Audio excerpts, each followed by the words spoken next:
A space traveler discovers an interesting connection between himself and the alien prisoners that he's transporting. I discuss this and more on today's episode.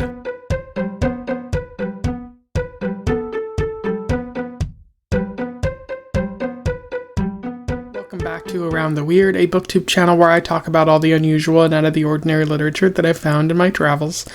Today, it is Short Story Tuesday, so I wanted to talk about an interesting short story that follows the LGBT theme that I am trying to do in this period of Pride between the end of May and the going until the end of July. I don't know so much about this author, but this story is definitely very much enmeshed in LGBT culture. The short story is all about space travelers and aliens. I am referring to The World Well Lost by Theodore Sturgeon, which was published in 1953 in the pulp magazine Universe. For those who don't know, Theodore Sturgeon was an American writer, white American writer who lived in the 1900s. He was known for writing primarily science fiction, exploring space travel, and a couple different themes like that. He has since been regarded pretty highly, like Robert Heinlein, who I've also talked about on this channel, and he had a pretty close relationship with Kurt Vonnegut, who I'm not that big of a fan of, but I know he is very well regarded in science fiction circles. This guy wrote books, short stories, those kind of things, and there is some speculation that he might have been bisexual, but nothing that I could find that definitively showed that. But that's often the case with writers from this time, where they were probably somewhere within the LGBT, but there was never any real proof, because you had to hide that fact about yourself, or you faced stigma from society during that time, and also a little bit today. Not as much, but it's still there today. But without further ado, let's talk about The World Well Lost. I will do a summary, a little bit of analysis, and we will move on from there. So The World Well Lost focuses on Grunty and Rootes, primarily Grunty though. They are two space travelers, military personnel, who have been tasked with taking two what are called lovebirds, Durbanu lovebirds from Earth back to their home planet. It's a very interesting situation how it arrived. These people arrived on Earth, these lovebirds, who apparently drew up a fervor because people were interested in them. But there's a relationship between Durbanu and Earth, which is kind of fractured, because Earth wants to go to Durbanu, but Durbanu has a force field around their planet, possibly because they recognize that Earth is going to try to pillage the planet when it gets the chance. Once the lovebirds arrived on Earth, Durbanu sent a message that was like, hey, these two are prisoners from my planet, can you bring them back? And Earth was all too willing to do so. And so they've tasked Grunty and Rootes with escorting this prison ship back to Durbanu so that they can have their prisoners back.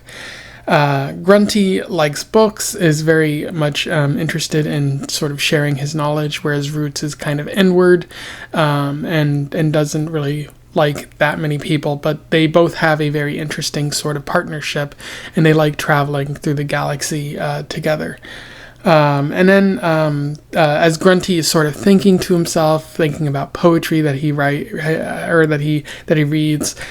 he realizes that the lovebirds are telepathic, which upsets him because, as we find out, Grunty is gay, and if anyone were to find out, it might cost him his job or jeopardize the relationship between Earth and Durbanu, because if these lovebirds are telepathic, then the other people on Durbanu might be telepathic as well, and so that's bound to cause a bit of trouble there.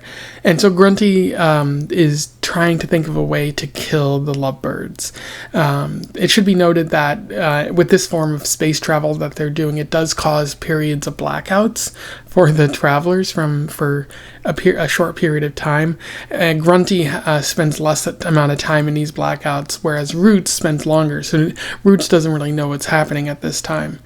But as he's coming up with these plans, the lovebirds are desperately trying to convince him not to kill them. And eventually they start writing images down on on cards, and through reading these cards, Grunty realizes that the lovebirds are also gay, and that they might be being escorted back to the planet because they are in trouble for being gay, for being homosexual.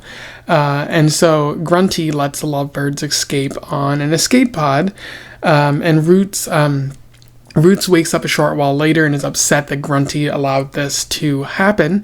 But Grunty shows Rootes the cards, and Rootes eventually figures out that the lovebirds were gay. And he's like, oh, thank goodness. If I had found out that they were gay, I probably would have killed them and jeopardized the mission. Now the lovebirds are going to be sailing off towards who knows where and might not survive. And so that's just unfortunate to hear from somebody who is your work partner, your mission partner here, to be homophobic when you yourself are gay, even if Rootes doesn't really know that he's gay. But they decide to take the ship to Durbanu anyways, where the Durbanu people ask what happened, and they just say, they died because of the travel. And Durbanu scans the ship, and because there aren't any prisoners on there, they're dead. The Durbanu people are like, thanks for making it happen. You don't need to give us the bodies, just eat them, which is a bit funny. And at that point, Durbanu says, we wish to sever the relationship between Earth and Durbanu now, indicating that they never really intended to thank the Earth in any meaningful way, and they just want to remain isolationist again. And as the story comes to a close, Grunty and Rootes travel back to Earth, but it's revealed that Grunty loves Rootes, and there's a bit of poetry that says that he we never really get to choose who we love, and which is a problem again because Rootes is homophobic. In terms of analysis, there is a fair bit to talk about with The World Well Lost. One of the themes that Sturgeon is working with here is the fear of being found out. Grunty is gay, and he worries about anyone learning about this because of the consequences, apparently. Space travel provides freedom for Grunty. We see a beautiful section of writing in the story where Grunty is talking about how he doesn't feel like he belongs on Earth, and there's a whole bunch of homophobia that might be present there. But in space, even though you're lonely, that loneliness provides a sense of freedom because you're free to be who you are. Most of the time, like if Rootes finds out, obviously things are going to be stressful, but there's that sense of freedom, and Grunty loves it. But the telepathic aliens kind of put a hamper on this because they know that Grunty is gay, something that he's tried to hide. And if they go to Durbanu, presumably the rest of the Durbanu are telepathic as well, so they could also find out, which could eventually get back to Earth and cause a bit of a trouble there as well. He could lose his job. What happens if Rootes finds out, given that he's homophobic, and he uses homophobic slurs? That's probably going to make him upset. He might attack Grunty. He might do a number of things to sort of prove that he's not gay as well, or anything like that. So this risk, this moment, risk kind of outing Grunty and wrecking his entire life, wrecking the comfortable life that he's sort of developed for himself. And so in that way, the lovebirds are kind of symbolic of the fear of that homophobia being lumped at you, but it's also a bit of internalized homophobia as well. When he sees the lovebirds, he feels that internalized homophobia. He realizes that, the system has told him that it's not okay to be gay. We haven't exactly seen that, but we can sort of surmise based on based on how Grunty is feeling. He don't feel this way if the planet loves people who are gay. He sort of exists in that system, and he's kind of feeling it inwards. That's it's not okay. And so he wants to do really anything that'll keep him alive, and he thinks, maybe if I kill the lovebirds, they can't tell anybody, and we can continue on, even if that's going to risk Earth's progress, Earth's ability to connect with another alien species. And then what I was just saying, another big theme of this is homophobia. because both Earth and Durbanu seem to have legalized homophobia as part of its system. Like you're apparently not allowed in the military if you're gay, which has been a thing for a while and continues to be a thing today. I believe like Don't Ask, Don't Tell was repealed, but it was put back in place, and it's very in a nebulous place right now. But if you're trans as well, at the time that I'm talking, Donald Trump's executive order sought to remove trans people from the military. And so, if you might want to try to hide that about yourself, it's not always easy to do that, but you might try to hide that so that nobody can sort of lump homophobia upon you and take away the life that you're trying to live. And then Durbanu, we don't know much about that, but we're led to believe that the reason these lovebirds are being arrested is because they are gay. It's possible that they committed, mass terrorism or murder or something, but it's also equally likely that they're being arrested because they're gay. That's something that our own society, not only American society, but many cultures around the globe, for the longest time, if you were gay, you were arrested or put to death or something like that. And I wouldn't put it past an alien species to have that sort of mindset as well, although something tells me if we did encounter an alien species, they might be more advanced and they might have moved on beyond a binary or even a weird way of thinking about sexuality or romantic attraction or something like that. So, but it is interesting that Sturgeon is kind of bringing that up, and he's really just sort of like all science fiction does is sort of reflecting, showing us a mirror of American society at this time, where if you were gay, sometimes that was a crime. It was a crime to be in a gay relationship. You couldn't get married. Sometimes people who were gay were forcefully committed or something like that.